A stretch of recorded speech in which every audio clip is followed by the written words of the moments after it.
আসসালামু আলাইকুম।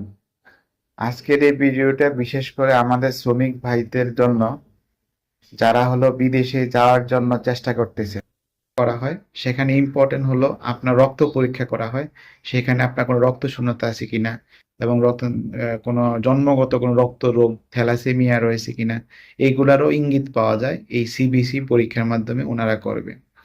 দ্বিতীয়ত কিছু স্পেসিফিক যৌনবাহিত রোগ, সেগুলা স্ক্রিনিং করা হয়।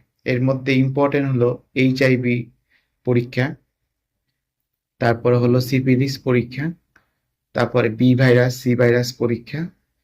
এগুলা যদি কোনো একটা পজিটিভ থাকে তাহলে আপনাকে আনফিট করে দেওয়ার সম্ভাবনা বেশি। তারপরে স্পেসিফিক কিছু ম্যালেরিয়া প্যারাসাইট যদি থাকে ওগুলা দেখা হয়। আর আপনার একটা বিশেষ পরীক্ষা আছে, ডোপ টেস্ট পরীক্ষা। বুকের এক্স-রে করা হয়।